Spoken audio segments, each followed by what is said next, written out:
Hi students, today we will see about logical clock synchronization in distributed system, 6th semester regulation 2017 Anna University syllabus. In last video we discussed about the physical clock synchronization. Um, so today's we are talk about the logic clock synchronization with the help of Lamport clock synchronization algorithm. We are going to synchronize with the help of Lamport's algorithm. Logical clock means assign a sequence number to messages. So assign sequence numbers to messages.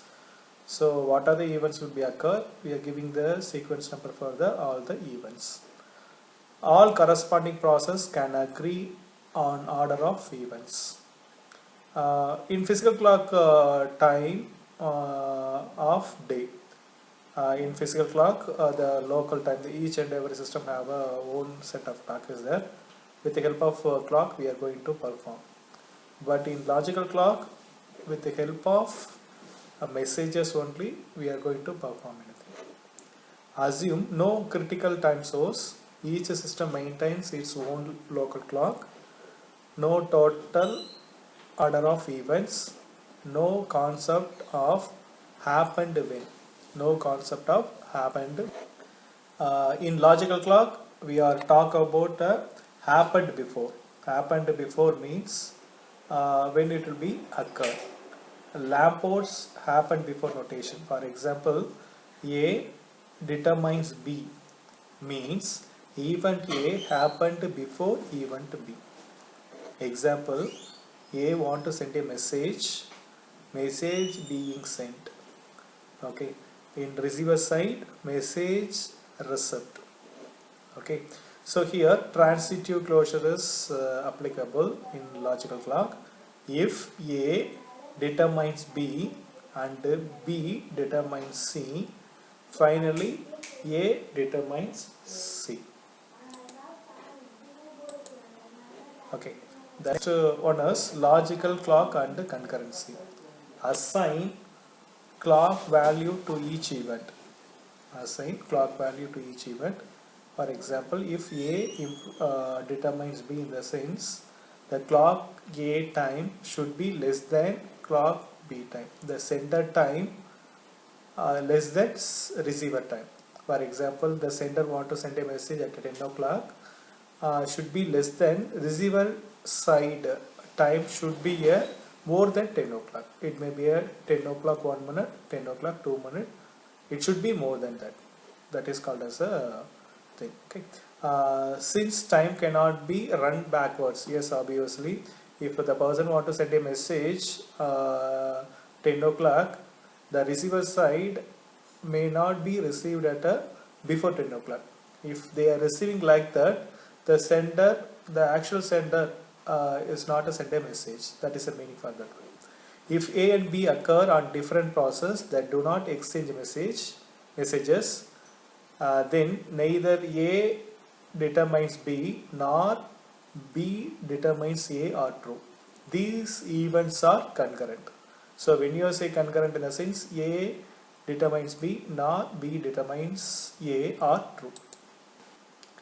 Event counting, how we are going to give the numbering for all the events. For example, we have three process P1, P2, P3 and so on. Events are A, B, C. Local event counter on each system. System occasionally communicate. For example, this is the example for ordering of an event. Process P1, P2, P3. Here the P1 have a local events, a set of events. For example, A is an event, B is another event, C, D, E and F. P2 have a G, H, I. P3, J and K. So for example, how you are giving the numbering for all the events. In P1, the first event A is named as a 1, B is named as a 2, C is a 3, 4, 5 and 6. Totally 6 events in process P1. In process P2, we have a 3 events, 1, 2 and 3. Process P3 have only 2 events, that is J and K. So here some of the events are bad ordering. Why? For example, P3 is J want to send a message to P1, that is P3 to P1. So the order of event J is 1 is less than order of event receiver event. Receiver event is 3. So 1 is less than 3, condition is true, there is no problem. But E is order of event is 5. P1 want to send a message to P2, the order of event H is 2. So 5 is less than 2, condition become a false. The next one is F. That is P1 want to send a message to P3, that is event number 6 is less than event number 2, the condition become a false. So that is the meaning for with the help of Lamport algorithm we can able to rearrange all those things. Okay. The next one, Lamport algorithm, you have two sides, one is sender side as well as a receiving side. In sender side, what are the term you have? Time plus 1, that is assigned to time, timestamp equal to time. So whatever the message you want to send, that message comma timestamp value. In receiver side, a message comma timestamp which is equal to receiver function. So here you are going to find out which one is have a maximum time, that is a sender timestamp, then receiver time. Sender timestamp comma receiver time, which one is have a maximum plus 1, that is called as a current time. The continuation of the Lamport algorithm, each message carries a timestamp of the sender's clock. When a message arrives, you have to check if receiver's clock is less than message timestamp. Receiver's clock is less than message timestamp. Set system clock to message timestamp plus 1.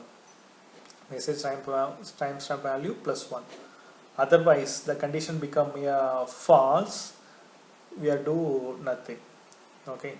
This is a Lamport algorithm says, right?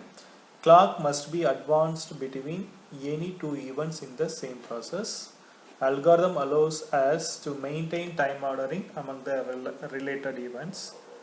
For any two events, A determines B, that is clock value of A is less than the clock value of B.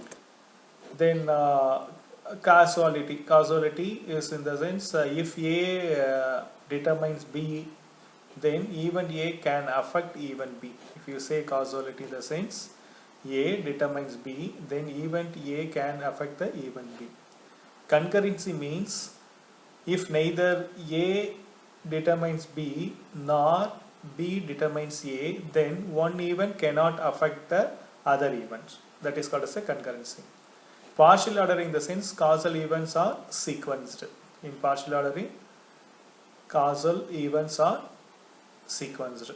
Total ordering in the sense all events are sequenced. For example, with the help of Lamport's algorithm, we are going to adjust their clock. Okay, this is an example.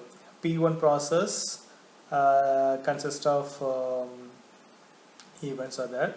So here the timestamp will be keep on increasing the every 6 seconds we are going to increment like that.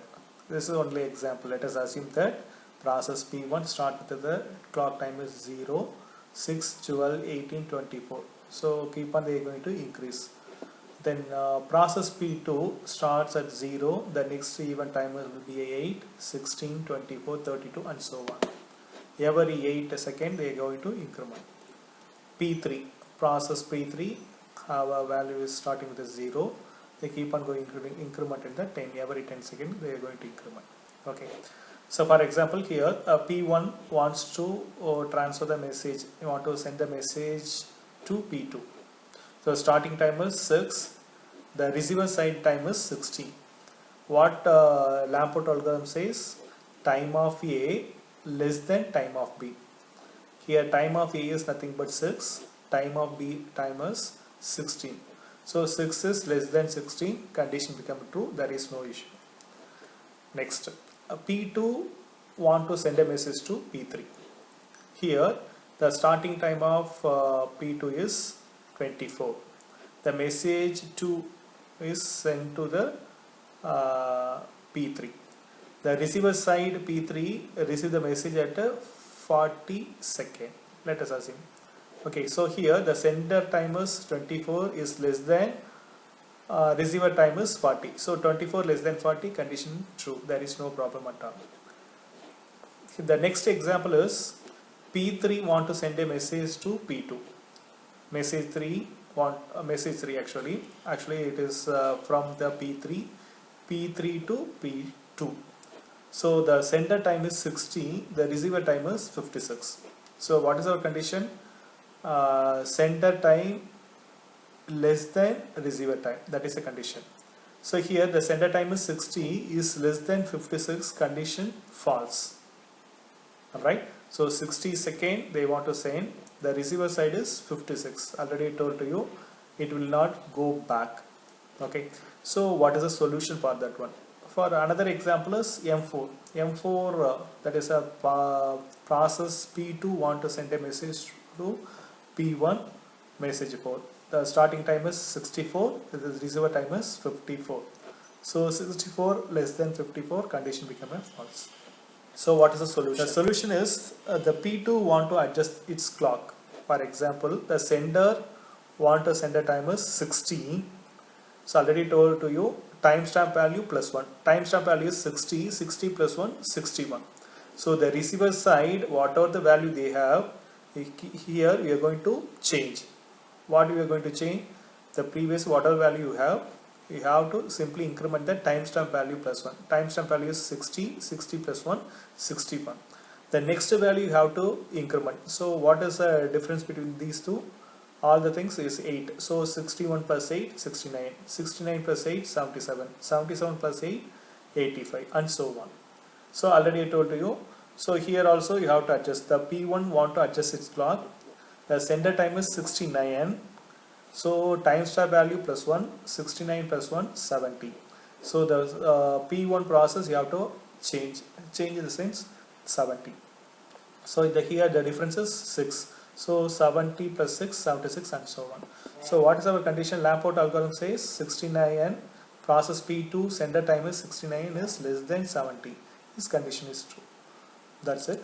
So the next thank you. So far we have discussed about the logical clock synchronization and the physical clock synchronization. So the next class we will discuss about the next one. Thank you.